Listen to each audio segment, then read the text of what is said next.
lebih membuat saya marah, ternyata saudara, Habib Rizik, FPI dan sebagainya itu saya baca di grup-grup WA adalah pengalihan. Gila nggak?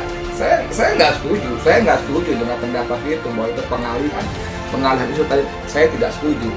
Tapi terlepas setuju tidak setuju dengan itu, saya benar-benar terusik dan marah sekali saudara. Itu pengalihan dari kasus.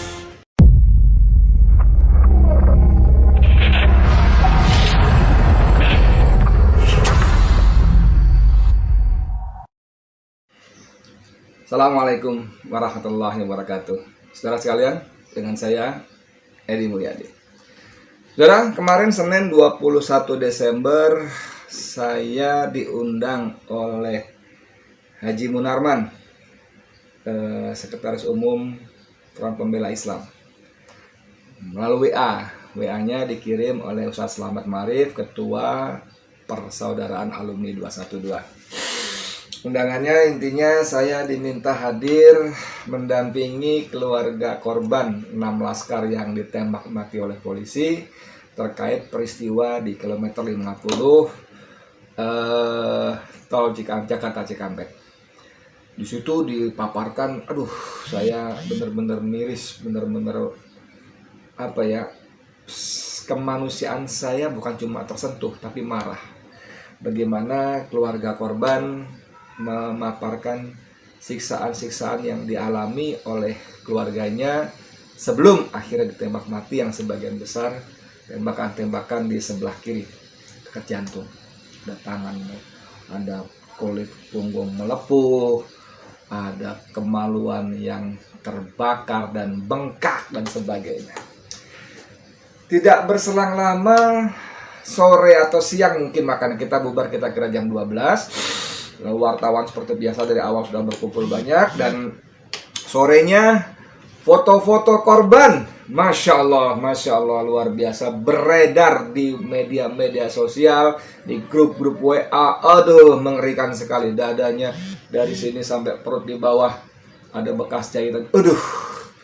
Itu apa yang dipaparkan oleh keluarga di depan Komnas HAM tentang luka-luka adiknya, ponakannya, anaknya itu sudah mengerikan menurut pendengaran saya, manusia yang biasa ini sudah sangat mengerikan. Dan ditampilkan entah bagaimana caranya, teman-teman wartawan dapat, netizen dapat, gambar-gambar itu beredar secara luas, mengerikan sekali.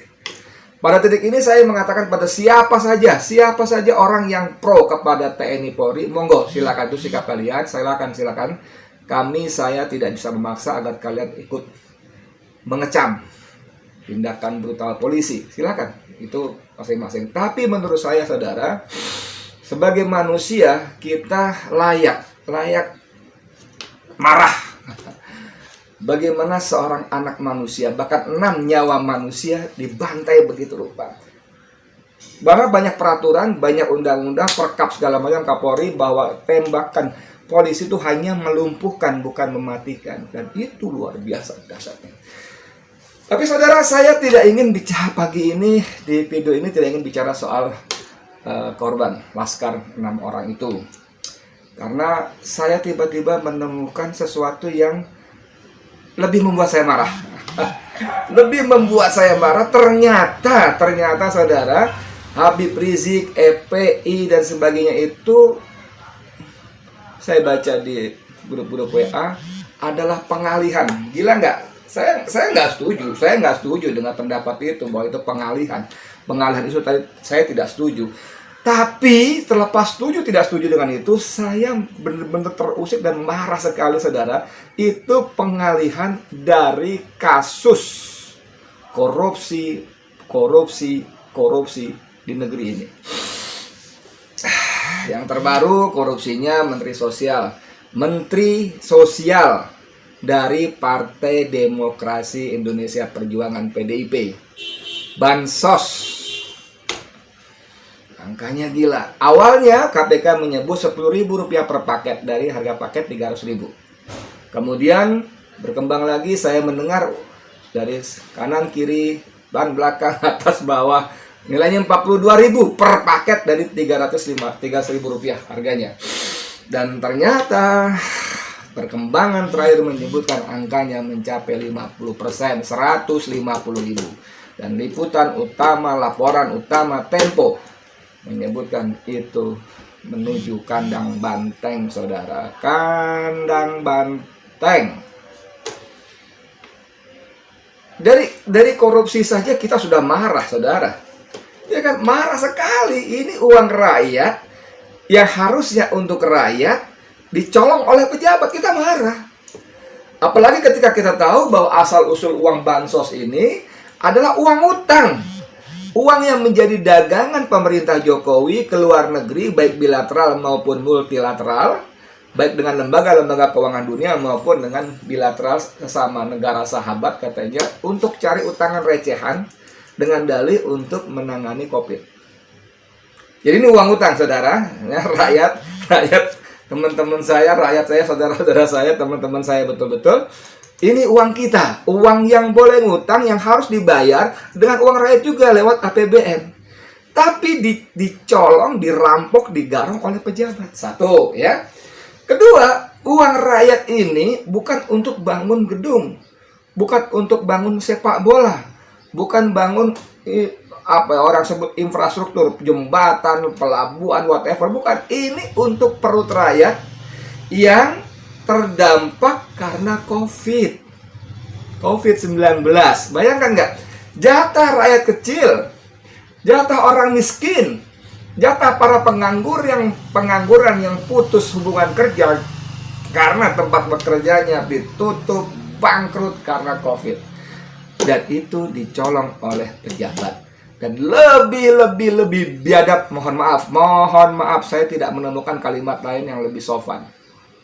Yang lebih sopan selain kata biadab, ketika uang bansos untuk rakyat kecil disikat oleh pejabat yang justru bertanggung jawab, bertugas untuk membagikan kepada rakyat. Menteri Sosial.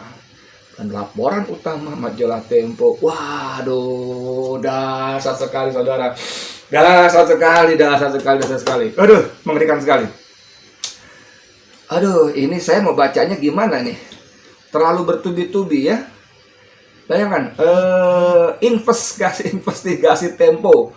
Diduga anak Jokowi terseret korupsi eks bansos. Waduh, mengerikan sekali. Jadi saya berpikir, iya ya, bisa jadi, mungkin juga mungkin juga kasus Habib Rizik semua aja di uber walaupun cuma dengan dalih, dengan pasal-pasal COVID kerumunan yang juga sangat tidak adil, karena kerumunan terjadi di mana-mana. Belasan kali Bobi di Medan melanggar prokes, minimal Bawaslu mengatakan 14 kali. Kemudian di Solo begitu rupa, dan di banyak daerah lain juga kerumunan dahsyat luar biasa. Ada seorang Habib juga menyelenggarakan pengajian juga kerumunan luar biasa. Tidak diapa-apain. Tapi Habib dikejar-kejar, bahkan nyawanya terancam di kilometer 50 sepanjang itu. Dan kalau kita lagi-lagi, mohon maaf saya nyebut merek lagi, kalau kita baca laporan utama Tempo, dahsyat sekali. Jadi ketika saya jadi nyampur aduk ya, ketika saya datang ke kilometer 50, itu saksi memang mengatakan, Pak, polisi dari sore sudah ada, dan banyak, Pak. Jadi memang itu ladang pembantaian itu, udah disiapkan. Bahkan di laporan Tempo, ada seorang saksi, seorang warga di situ, maksud saya, yang mendekat, kemudian polisi berseragam mengatakan, tunggu, sebentar lagi ada yang seru. Gila nggak? Bayangkan betapa jahatnya para pejabat negeri ini yang maling, rampok, apalagi garong tadi, menjadikan kasus Habib bahkan sampai membahayakan nyawanya, nyawa anak istrinya, nyawa cucu dan mantunya. Dan akhirnya 6 orang terbukti tewas untuk menutupi kejahatan para pejabat kita yang menggarong uang rakyat. Dan itu penguasa. Dan itu partai yang berkuasa. Saya mau ngomong apa? Nih, banyak beritanya ya. Kemudian ada lagi Ini ada laporan dari Kumparan. Nanti mungkin kalau bisa ditampilkan di bagian video ini. Sarden bansos cuma berisi sesendok ikan. Sarden bansos cuma berisi sesendok ikan dan selebihnya air kuah sayur yang sangat encer. Iya, Cel. Hah? Nih, pelakunya dia juga, Bos. Mohon maaf nih. Nih ada berita yang terbaru dalam rentang 10 hari terciduk 3 kader PDIP. Pada 27 November 2002, Wali Kota Cimahi Ajay Muhammad Priyatna kena OTT dan ditetapkan sebagai tersangka. Tak sampai sepekan kemudian Bupati Bangka Laut Weni Bukamo terkena operasi pada 3 Desember. Dan puncaknya pada 5 Desember, selang 2 hari kemudian saudara, Juliari Batubara, Peter Batubara yang waktu itu menjabat sebagai Mensos juga kena OTT. Ini disebutkan Juliari dijadikan tersangka penyunatan dana bansos setidaknya 10.000 per paket untuk COVID-19. KPK menduga jumlah yang dikorupsi kemungkinan mencapai 100.000 per paket. Ada jutaan paket yang didistribusikan kepada warga yang berangkat. Bos, kalau 100.000 saja, 100.000 saja per paket kali 1 juta paket, maka ada angka 6 plus 5, 6 angka 6 nol di juta dan 5 100.000. Berarti ada 11 nol. Itu artinya 100 miliar. 100 miliar, saudara, kalau 1 juta paket. Kalau jumlah uang bansos di Kemensos 107,8 triliun, itu ada jumlah 365,9 juta paket, artinya jumlahnya sekitar 3,6 triliun kalau 100.000. Gila nggak, Bos? Gila nggak, Bos? Kalau 100.000, 36 triliun. 36 triliun. Dan itu mengalir menurut Tempo ke Pos Banteng. Pos Banteng, saudara. Partai yang menabalkan diri, berkoar-koar, mengklaim diri sebagai partai wong cilik. Tapi menterinya yang menjabat sebagai wakil bendahara umum mengambil jatah, merebut, menggarong jatah wong cilik yang menjadi jualan partainya. Soalnya masih banyak berita-berita seputar ini. Ya, ada lagi investigasi Tempo menyatakan Mensos Juliari temui Jokowi 2 hari sebelum ditahan KPK. Ngapain? Oh, menteri ketemu presiden biasa dong, benar biasa. Menteri dipanggil presiden biasa dong, benar biasa, nggak masalah. Tapi ini kan bisa dirangkai-rangkai, saudara.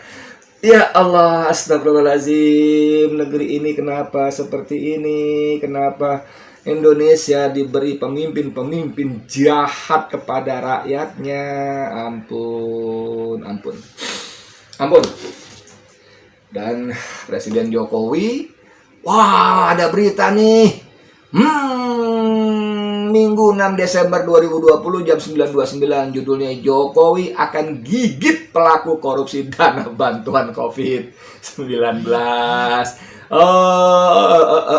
Akan gigit pelaku korupsi dana bantuan COVID-19. Jokowi akan gigit pelaku. Monggo Pak Jokowi, Mas Jokowi, Presiden NKRI, yes. Monggo sampean gigit itu Juliari, monggo. Dan sebagai komandan negara ini, nakoda NKRI yang sangat besar ini, kapal NKRI yang sangat besar ini, kami rakyat Indonesia mau melihat tindakan nyata sampean sebagai kepala negara. Tidak tebang pilih, akan tegas terhadap korupsi. Tempo menyebut anak sampean. Tempo lagi, mohon maaf, udahlah Tempo tuh kali ini kita bisa jadikan rujukan lah. Soal benar salahnya nanti kita uji. Nah, tapi sebagai sama wartawan, saya yakin tidak sembrono menurunkan laporan sebelum kita yakin bahwa ini benar, gitu kan? Itu harusnya. Saya yakin siapapun seharusnya, bukan cuma Tempo, siapapun seharusnya wartawan, jurnalis hanya akan menurunkan produk jurnalisnya, entah dalam cetak, video, apa segala macam, hanya akan turun kalau dia yakin bahwa yang disampaikan itu benar. Gibran Rakabuming terlibat dalam pusaran korupsi. Disebut-sebut anak Pak Lurah yang merekomendasikan agar goodie bag itu diproduksi oleh Sritex seharga Rp15.000 per kantong. Yang sebelumnya ada pengakuan di Tempo juga dua staff dari Mensos sudah mencari-cari karena ditujukan diutamakan untuk UMKM, usaha mikro, kecil dan menengah. Tapi atas rekomendasi dari anak Pak Lurah dialihkan ke Sritex, yang Sritex itu deh perusahaan raksasa TBK, saudara. Sritex tentu saja membantah.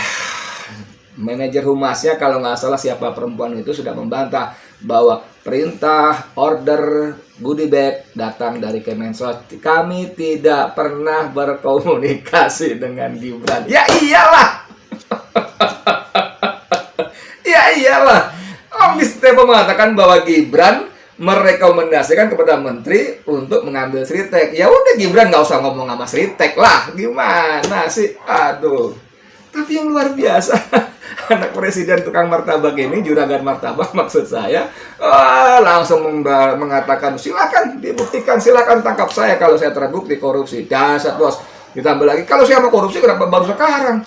Kalau saya mau korupsi kenapa receh-receh? Saya bisa korupsi di PLN, di Pertamina yang triliun-triliun. Wah. Om Firly Bahuri, Ketua KPK. Ayo saudara ditantang, silakan periksa. Ayo telusuri dengan jujur, profesional dan berani, independen, berintegritas.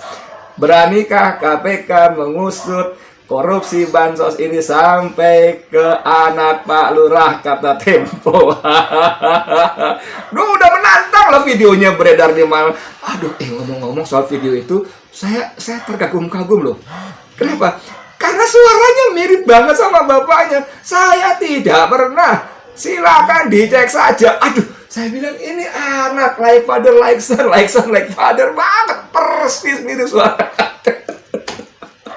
Mengawali karir juga sama di lewat kota Solo. Suara juga sama. Saya tidak pernah. Silakan dicek saja. Itu berita yang tidak bisa dipertanggungjawabkan. Jadi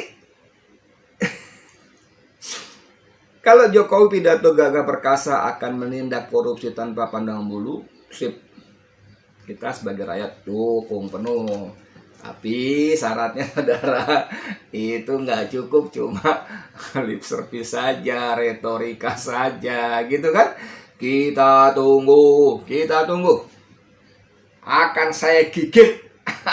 Nggak tahu gigit apanya. Ya, akan saya gigit pelaku korupsi bansos, tidak pandang bulu dan sebagainya. Oke, saudara, kita tunggu. Bahwa kita marah, sangat marah. Ini jahat sekali.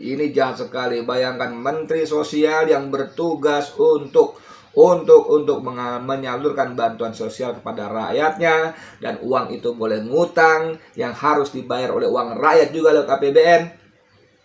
Malah maling, merampok, dan jumlahnya tidak tanggung-tanggung. Jadi kalau Gibran bilang, kalau saya mau korupsi, tanggung amat, kenapa tidak dari dulu? Kenapa tidak di Pertamina atau PLN yang triliun? Bos!